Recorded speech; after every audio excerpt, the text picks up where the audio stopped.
Bapak, Ibu, dan saudara-saudara yang dikasihi Tuhan, selamat hari Minggu bagi kita sekalian.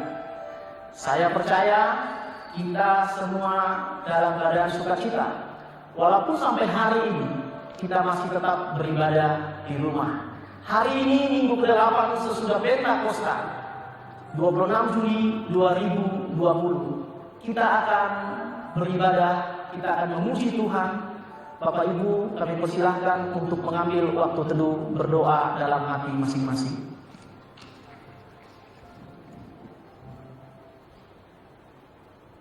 Berbahagialah setiap orang yang takut akan Tuhan, yang hidup menurut jalan yang ditunjukkannya. Apabila engkau memakan hasil jerih payah tanganmu, berbahagialah engkau dan baiklah keadaanmu. Pertolongan kepada kita berada di dalam nama Allah Bapa, Anak dan Roh Kudus, Pencipta langit dan bumi. Turunlah atas kita sekalian anugerah dan sejahtera daripada Tuhan kita Yesus Kristus. Amin. Bapak, Ibu, dan saudara-saudara yang dikasihi Tuhan, kita akan memuji Tuhan. Kita bernyanyi dari nyanyian Rohani Metodis nomor 19, ayat yang pertama sampai ayat yang kedua. Kupuji kuasa Tuhan.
Dengan rendah hati kami mengaku bahwa kami tidak mengasihi-Mu dengan segenap hati, roh, jiwa, dan seluruh tenaga kami.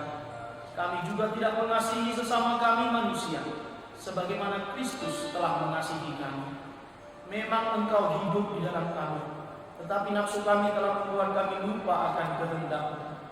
Ampunkan kami Bapa, dan tolonglah kami, agar kami bertobat dari dosa-dosa kami, dan dari hidup kami yang salah itu. Pimpinlah kami dengan roh, agar kami dapat berlaku seperti yang Engkau kehendaki, sehingga kami dapat masuk ke dalam kemuliaan yang sempurna daripada ciptaan-Mu. Demi Yesus Kristus Tuhan kami. Amin. Mari kita berdoa dalam hati kita dalam saat teduh.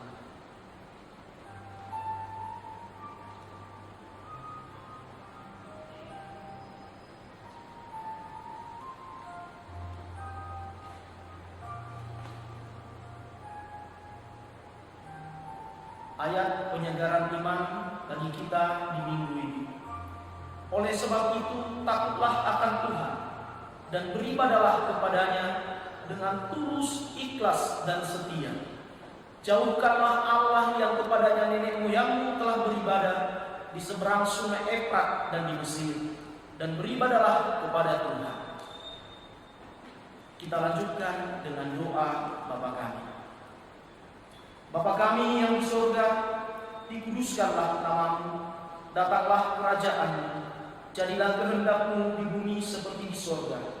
Berilah kami pada hari ini makanan kami yang secukupnya, dan ampunilah kami akan kesalahan kami, seperti kami juga mengampuni orang yang bersalah kepada kami.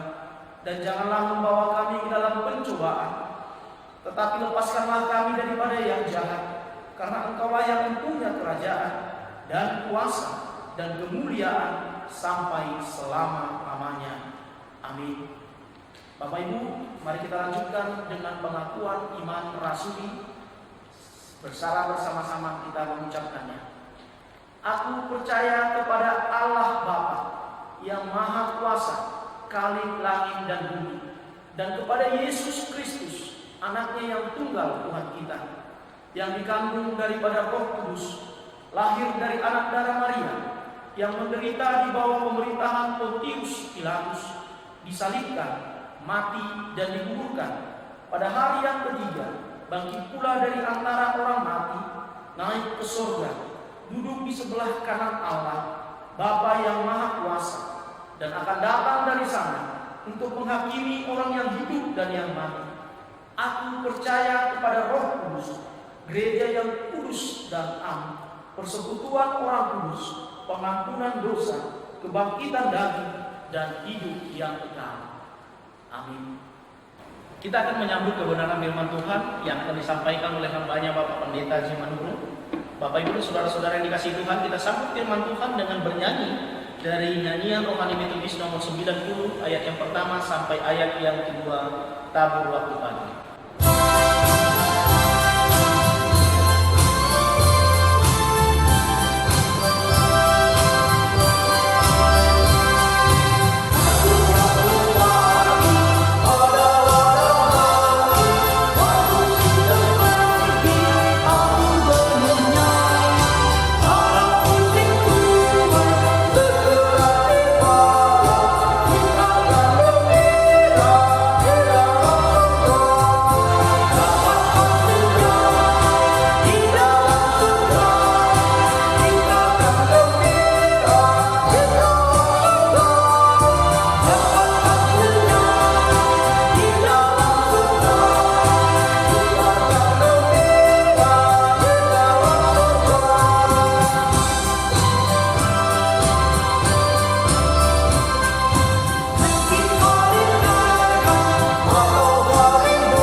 Salam Bapak Ibu, saudara-saudara, selamat hari Minggu. Pada minggu hari ini kita akan menemukan bagian daripada firman Tuhan. Jadi sebelum kita membacanya, mari kita berdoa. Tuhan Bapa di surga, terima kasih untuk kesempatan hari ini. Kami boleh nikmati hidup yang Tuhan berikan. Dan biarlah pada minggu saat kami bersama-sama membaca firman Tuhan dan hamba-Mu akan menguraikan firman-Mu, kiranya Tuhan berkenan menambahkan hikmat bagi kami semua. Terima kasih Bapa, dalam nama Yesus kami berdoa. Amin. Saudara-saudara yang dikasihi Tuhan, firman Tuhan yang diberikan kepada kita pada hari ini adalah dari Injil Matius pasal 13. Saya akan baca ayat 1 sampai dengan ayat 9, dilanjut nanti sampai 18. sampai ayat 23. Demikian firman Tuhan, perumpamaan tentang seorang penabuh. Pada hari itu, keluarlah Yesus dari rumah itu dan duduk di tepi danau. Maka datanglah orang banyak berbondong-bondong lalu mengerumuni dia, sehingga dia naik ke perahu dan duduk di situ. Sedangkan orang banyak semuanya berdiri di pantai. Dan dia mengucapkan banyak hal dalam perumpamaan kepada mereka. Katanya, adalah seorang penabur keluar untuk menabur. Pada waktu yang menabur, sebagian benih itu jatuh di pinggir jalan. Lalu datanglah burung dan memakannya sampai habis. Sebagian jatuh di tanah yang berbatu-batu, yang tidak banyak tanahnya. Lalu benih itu pun bertumbuh karena tanahnya tipis. Tapi sesudah matahari terbit, layulah ia menjadi kering karena tidak berakar. Sebagian lagi jatuh di tengah semak duri. Lalu makin besarlah semak itu dan menghimpitnya sampai mati. Dan sebagian jatuh di tanah yang baik lalu berbuah. Ada yang 100 kali lipat, ada yang 60 kali lipat, ada yang 30 kali lipat. Siapa bertelinga, hendaklah ia mendengar. Ayat 18. Karena itu, dengarlah arti perumpamaan penabur itu. Kepada setiap orang yang mendengar firman tentang kerajaan surga, tapi tidak mengertinya, datanglah si jahat dan merampas dan ditaburkan dalam hati orang itu. Itulah benih yang ditaburkan di pinggir jalan. Benih yang ditaburkan di tanah yang berbatu-batu ialah orang yang mendengar firman itu dan segera menerimanya dengan gembira. Tetapi ia tidak berakar dan tahan sebentar saja. Apabila datang penindasan atau penganiayaan karena firman itu, orang itu pun segera murtad. Yang ditabur di tengah semak duri ialah orang yang mendengar firman itu, lalu kekhawatiran dunia ini dan tipu daya kekayaan menghimpit firman itu sehingga tidak berbuah. Yang ditabur di tanah yang baik ialah orang yang mendengar firman itu dan mengerti, dan karena itu ia berbuah. Ada yang 100 kali lipat, ada yang 60 kali lipat, ada yang 30 kali lipat. Demikian jauh firman Tuhan, saudara-saudara. Saudara-saudara, Bapak Ibu yang dikasihi Tuhan, hari ini kita membaca firman itu di dalam pasal 13 Injil Matius ini tentang perumpamaan seorang penabur, di mana Yesus hendak menggambarkan perumpamaan ini kepada kita, dan Yesus memberikan penjelasan kenapa ini di awal diberikan oleh Tuhan kepada para pendengarnya pada waktu itu. Tentang penabur, dia berikan di awal sekali dengan alasan ayat yang kita baca firman Tuhan tadi. Itulah sebabnya aku berkata dalam perumpamaan, kata Yesus ketika dia menyampaikan firman Tuhan ini kepada kita. Karena apa? Sekalipun mereka melihat, mereka tidak melihat. Dan sekalipun mereka mendengar, mereka tidak mendengar dan tidak mengerti. Tadi Yesus katakan, tetapi berbahagialah kamu karena matamu telah melihat dan telingamu telah mendengar. So, aku berkata kepada Tuhan tadi dalam firman Tuhan, sesungguhnya banyak nabi dan orang benar ingin melihat apa yang ingin kamu lihat, tapi tidak melihat, dan ingin mendengar apa yang kamu dengar, tapi tidak mendengar.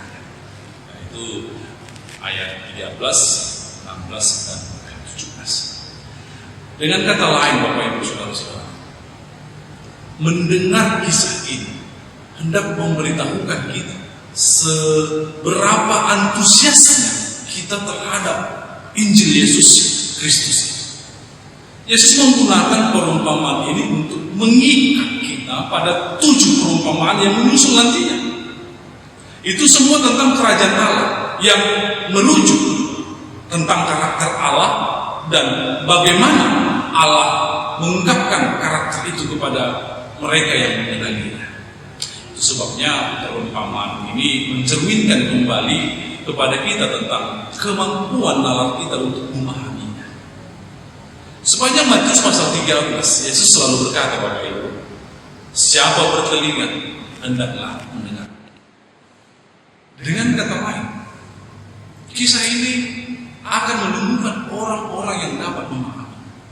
Ketika kita mendengarkan kisah ini, maka kisah ini akan mengingatkan kita dan akan mengidentifikasi penerima seperti apa kita ini pada waktu kita mendengarkan firman.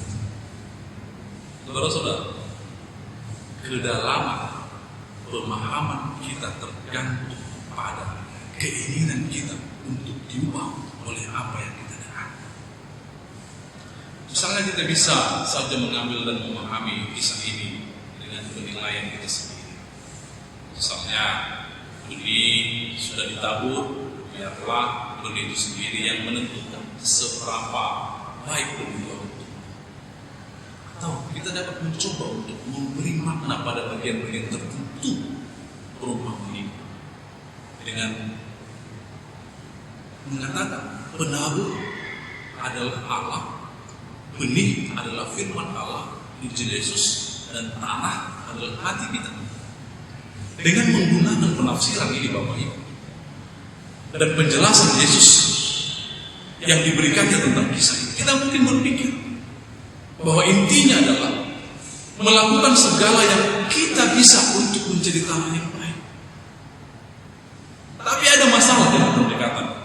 Ingat, kita tidak dapat mengubah jenis tanah kita. Hanya Tuhan yang dapat mengubah. Masalah yang lebih besar dengan menafsirkan atau mengartikan hal semacam itu, bahwa hal itu dapat membuat kisah ini menjadi tentang kita, tentang tanah. Tapi kisah ini bukan tentang diriku atau kita semua. Sekali lagi, kisah ini adalah untukmu, untuk saya, untuk kita semua. Karena perumpamaan ini adalah benar-benar tentang Tuhan dan kemurahan hati Tuhan yang luar biasa. Tuhan adalah penabur yang menaburkan benih secara bebas, gratis, di mana-mana. Tuhan menabur. Itu yang Tuhan lakukan. Itulah yang terus dilakukan oleh Tuhan. Tuhan terus menaburkan benih dan terlepas di mana benih itu akan jatuh. Maka perhatikan ini. Tuhan itu adalah kasih, dan kasih itu murah hati. Dia berlimpah rahmat dan hendak membagikan apa yang baik. Tuhan tidak akan menahan firman-Nya kepada siapapun. Tuhan tidak akan menolak siapapun yang hendak mendapatkan akses ke kabar baik itu.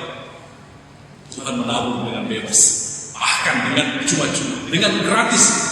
Artinya perumpamaan ini Bapak Ibu menceritakan tentang seorang penabur yang sangat murah hati dengan jumlah benih yang ia hamburkan, dan ia menaburkannya tidak hanya di tanah yang baik, bahkan juga di tanah yang tidak baik, yang seorang bukan petani saja tahu bahwa tidak mungkin benih itu tumbuh di sana. Di tanah yang berduri, yang berbatu-batu benih bencana. Jadi maksudnya, mungkinkah benih itu akan bertumbuh dan berbuah?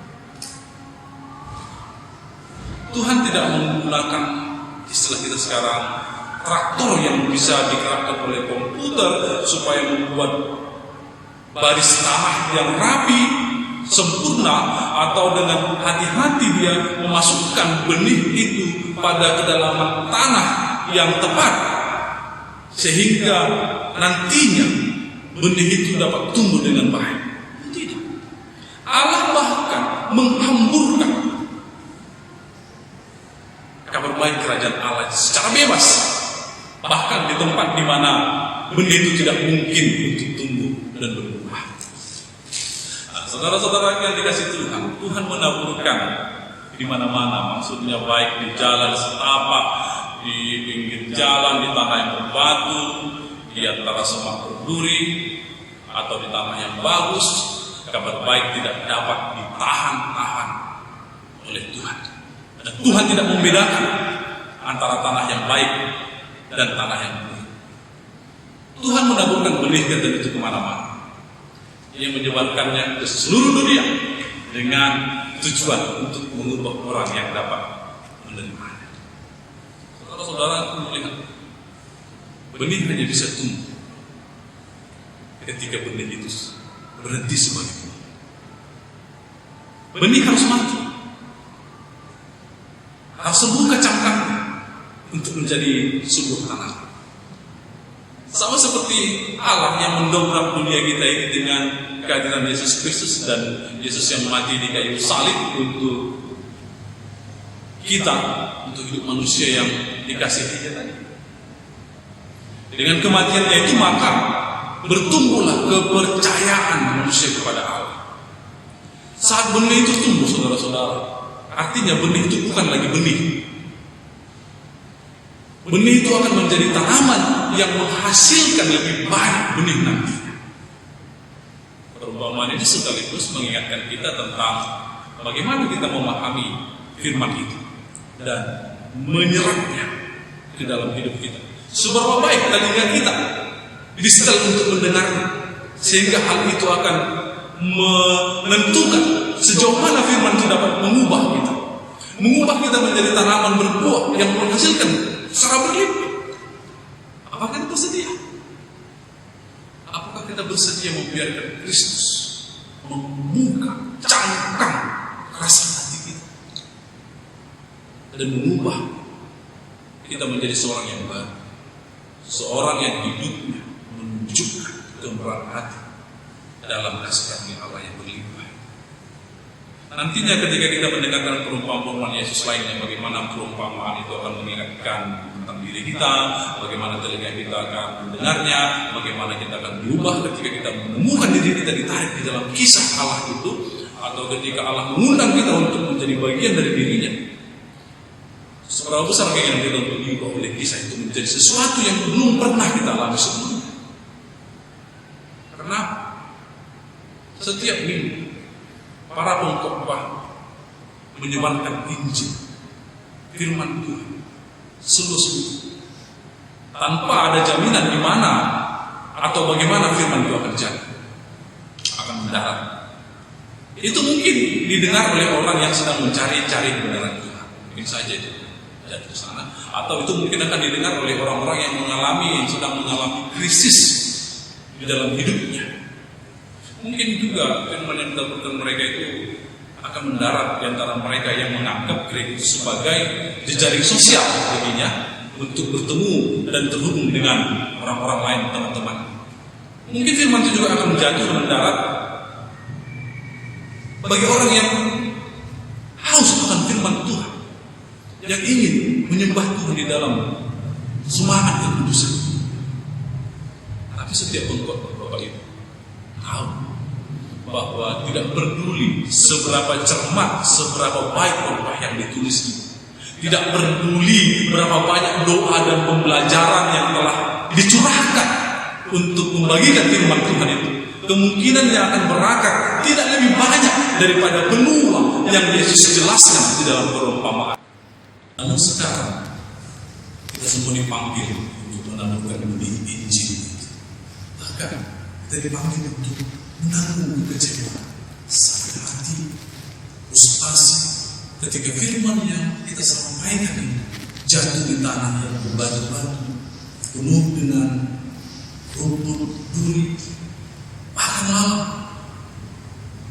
Pasti kita pernah mengalami saudara-saudara. Kita masing-masing telah mengalami kebenaran dari perumpamaan ini. Mungkin hal itu terjadi ketika sebagai orang tua, di mana nasihat yang dia berikan itu tidak didengar oleh anak-anak. Berakhir seperti benih yang jatuh di pinggir jalan tadi, berlalu diajukan dan mencuek. Mungkin itu bisa dilihat bagi orang-orang yang sedang menjalankan bisnisnya, pekerjaannya, ladangnya. Mungkin dilakukan dengan integritas yang tinggi, tapi putus setengah jalan. Akhirnya dia putus asa. Jadi dia seperti dalam perumpamaan mungkin dia seperti benih yang jatuh di jalan, tempatnya yang beban, tanahnya dangkal. Dia berakar benih, tapi tidak berbuah. Dia berakhir dalam kekecewaan, kecewa pada Tuhan, kecewa pada orang lain, kecewa pada dunia.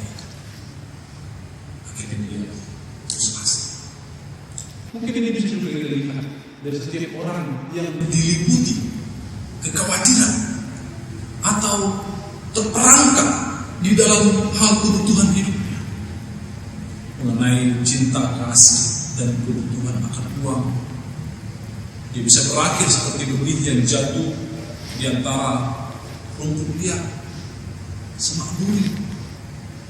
Hidupnya berakhir dengan kegelisahan karena dihimpit oleh keinginan dan juga tawaran dunia.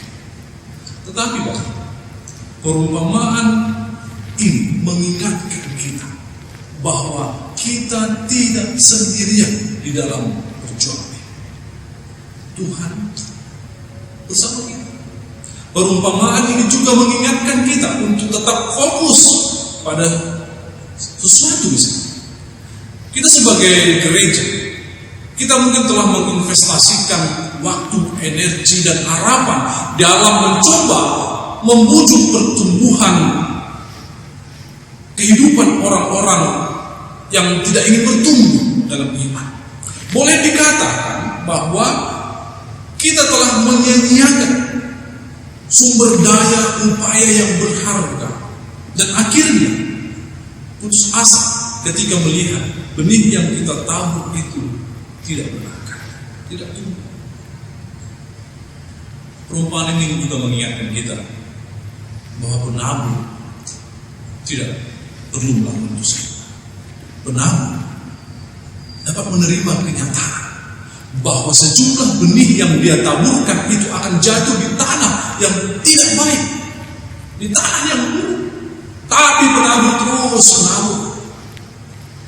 Yesus terus menyebarkan firman-Nya, dan saat ini Dia memanggil kita untuk melakukan hal yang sama. Yesus memanggil kita, bahkan lebih daripada itu, untuk sesuatu yang terjadi dalam perumpamaan ini. Dia memanggil kita untuk tetap berharap kepada-Nya. Yesus menantang kita untuk percaya pada kelimpahan kasih Allah itu.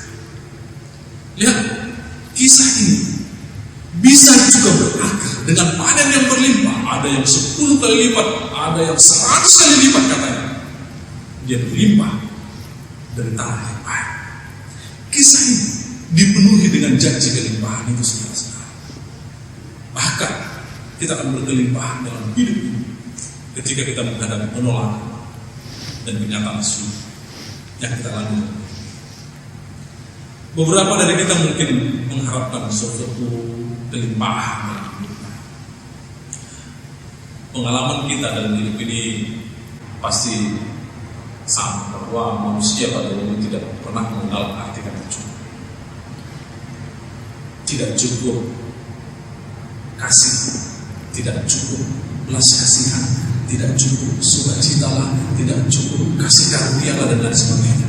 Tidak cukup ini dan tidak cukup itu. Tetapi kita berharap bahwa Tuhan akan memberikan, bahwa kita akan mendapatkan janji Allah. Tuhan kita tidak menahan-nahan apapun untuk diberikan kepada kita saudara-saudara. Tuhan ingin hati kita menjadi tanah yang baik. Tapi Allah akan terus menaburkan benih yang baik, bahkan menaburkan di tanah yang kering, yang berduri atau di tepi jalan. Karena kisah perumpamaan tentang penabur adalah tentang kemurahan hati Allah yang berlimpah dan keinginan Allah untuk menarik kita dan menghasilkan lebih banyak buah. Dengarkan cerita itu. Bagi kita, dan jadilah seperti benih yang tumbuh dan menjadi sesuatu yang baru. Jadilah seperti biji benih untuk menjadi sesuatu yang baru sebagai bagian dari kasih Allah. Dan biarkan firman Tuhan itu bertumbuh di dalam kami dan kamu menghasilkan banyak. Biarkan perumpamaan ini mengingatkan kita dan mengubah kita, karena perumpamaan ini bukanlah tentang kita, tapi ini perumpamaan kepada kita, mengingatkan tentang kebesaran kasih Allah, kebaikan Allah yang menebarkan semua kebaikan tanpa menahan. Tinggal kita menyiapkan hati kita, apakah tanah yang baik atau tanah yang baik. Siapa yang bertelinga, hendaklah mendengar. Tuhan Yesus memberkati. Amin. Kita berdoa. Bapa di surga, terima kasih buat firman. Biarlah semua yang telah kami baca dan dengarkan Tuhan menyempurnakan di dalam pikiran, dalam hati, dalam kehidupan. Dan berkatilah setiap orang yang telah mendengar dan membaca firman, sehingga mereka beroleh sukacita dan pengharapan baru dalam kehidupan. Serahkan diri mereka dalam tangan Tuhan, umat Tuhan, Jumat dimanapun mereka berada. Biarlah Tuhan yang menyertai dan memberkati. Dalam nama Yesus Kristus. Untuk meresponi firman Tuhan, kita akan bernyanyi dari nyanyian rohani nomor 109 ayat yang pertama sampai ayat yang ketiga. Kirimlah terangmu, sambil kita mengumpulkan persembahan untuk Tuhan.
Kita akan mendengarkan warta jemaat pada hari ini.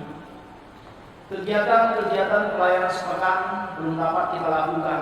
Demikian juga kebaktian minggu seturut dengan situasi kita saat ini sampai pemberitahuan selanjutnya dari pemerintah. Untuk itu ada beberapa hal yang harus kita pahami bersama, yakni pertama, kebaktian minggu tetap diadakan beribadah di rumah masing-masing bersama dengan keluarga. Tertib acara akan dibagikan melalui media sosial, via WhatsApp. Ibadah secara virtual dapat kita dengarkan melalui YouTube akun GMI Paramean. Himbauan sehubungan dengan sistem beribadah atau kebaktian di rumah masing-masing, kami menghimbau kepada Bapak Ibu jemaat agar memenuhi semua kewajiban-kewajiban yang sudah disepakati, baik dalam bentuk persepuluhan dan persembahan setiap minggu. Untuk itu dihimbau kepada majelis dan pemimpin-pemimpin komsel untuk mengingatkan anggota memenuhi kewajiban tersebut. Demikianlah himbauan ini kami sampaikan dengan harapan kiranya Bapak, Ibu, Saudara-saudari dapat memaklumi dan memenuhinya. Atas perhatian seluruh jemaat kami mengucapkan terima kasih. Tuhan memberkati. Persembahan keluarga dan persepuluhan. Bagi Bapak Ibu jemaat yang ingin memberikan persembahan keluarga, persepuluhan dan ucapan syukur dapat dikirim atau ditransfer ke rekening gereja rekening BRI atas nama Natalia Sipahuta dengan nomor rekening 5300101980 bukti transfer harap difotokan dan dikirim melalui WhatsApp kepada sekretaris gereja kita Juniarti Utapea atau dapat diantar langsung ke gereja melalui sekretaris gereja. Terima kasih. Tanggap perlindungan diri.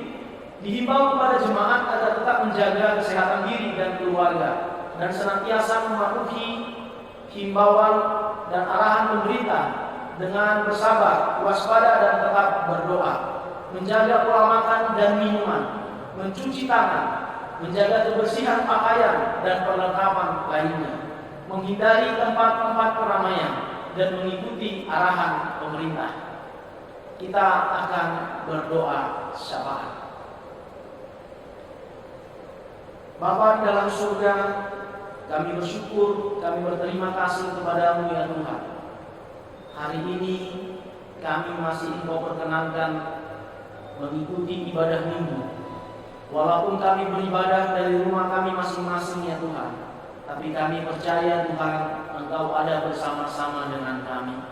Engkau akan tetap ada melindungi kami, memberi kami perlindungan dan pertolongan. Kami mengucap syukur kepada-Mu ya Tuhan, kalau pada hari ini juga Engkau masih memperkenankan kami untuk boleh mengucap syukur kepada-Mu. Bapa yang baik, kami berdoa Tuhan untuk bangsa dan negara kami. Kiranya Engkau yang melawat bangsa yang kami kasihi ini. Tuhan Yesus, Engkau yang menolong supaya pandemi COVID-19 ini segera berakhir ya Tuhan. Dan pemerintah boleh dengan cepat mencari solusi yang terbaik, menemukan vaksin yang tepat untuk mengobati dan menangkal virus corona ini ya Tuhan. Bapa yang baik, kami memohon pertolongan Tuhan. Kami merindukan supaya kami kembali boleh beribadah bersama dengan saudara-saudara kami di gereja-Mu, di bait-Mu yang telah Engkau kuduskan ya Bapa. Kami berdoa Tuhan untuk seluruh dokter yang pada saat ini bertugas dan seluruh tenaga medis yang berusaha dan berjuang di garis terdepan mengobati orang yang sudah terdampak COVID-19. Tuhan berkatilah mereka, pakailah mereka menjadi perpanjangan tangan Tuhan untuk memberikan kesembuhan kepada mereka yang terkena COVID-19 ya Tuhan. Bapa yang baik, Bapa yang Maha Kuasa, kami juga berdoa Tuhan untuk seluruh jemaat Tuhan dimanapun berada pada saat ini, secara khusus jemaat GMI Pardamaian Medan Timur yang hari ini sedang beribadah di rumah masing-masing. Tuhanlah yang menolong, Tuhanlah yang memberkati, Tuhanlah yang menjagai, memberikan kami perlindungan dan kekuatan ya Bapa. Berkati keluarga lepas keluarga, berkati perekonomian setiap jemaat-Mu ya Bapa, supaya kami semua mampu untuk terus bertahan hidup dan memperjuangkan hidup kami, memperjuangkan masa depan kami ya Bapa. Kami berdoa bagi jemaat Tuhan yang sedang sakit, supaya Engkau yang mengulurkan tangan-Mu yang penuh kuasa, memberi kesembuhan. Pakailah tangan-tangan dokter yang merawatnya, supaya mereka boleh dipulihkan dan dilahirkan ya Tuhan. Mereka yang merindukan pekerjaan, Tuhan juga yang memberkati. Mereka yang merindukan teman hidup, Tuhan Yesus Engkau yang memberikan teman hidup yang terbaik. Jemaat Tuhan yang merindukan keturunan juga, Tuhan Yesus Engkau yang menjamah, Engkau yang memberkati supaya mereka boleh semakin bersuka cita di dalam Tuhan, karena anugerah Tuhan berikan di tengah-tengah kehidupan mereka melalui kehadiran seorang anak bagi keluarga mereka. Kami berdoa Tuhan untuk gereja-Mu, secara khusus gereja Indonesia Indonesia. Berkatilah Tuhan Bapak Bishop sebagai pimpinan kami, supaya Tuhan Yesus Engkau yang menolong sehingga dia berhikmat memimpin gereja Indonesia ini. Kami juga berdoa untuk Bapak DS, Tuhan yang menolong. Kami berdoa Tuhan untuk seluruh hamba-hamba Tuhan dimanapun mereka berada. Tuhan Yesus Engkau yang memberkati, Engkau yang menolong supaya hidup para hamba Tuhan boleh terus berdampak, boleh terus memberkati banyak orang ya Bapak. Kami berdoa secara khusus untuk pimpinan gereja kami, jemaat GMI Pardamaian Medan Timur, Bapak Pendeta Manurung dan keluarga. Tuhan Yesus Engkau yang memberkati, berikan kekuatan, berikan hikmat dan kebijaksanaan kepada hamba-Mu ini ya Tuhan, supaya boleh memimpin dan menggembalakan jemaat ini dengan baik. secara khusus di masa-masa sulit ini Tuhan. Mungkin banyak jemaat Tuhan yang butuh pelayanan. Tuhan banyak menolong dan memberkati. Terima kasih Tuhan Yesus. Seluruh seksi Tuhan berkati di gereja kami, supaya terus bertumbuh dalam pengenalan yang benar akan Tuhan. Terpujilah Engkau Tuhan kami. Kami percaya Tuhan, Engkau akan memberkati hidup kami. Berkati dan sempurnakanlah doa yang tidak sempurna ini, yang kami sampaikan di dalam nama anak-Mu Yesus Kristus Tuhan kami. Dalam Yesus kami berdoa. Amin. Bapak Ibu dan saudara-saudara, kita akan mengakhiri ibadah kita. Kita nyanyikan doksologi kepada Allah berpuji.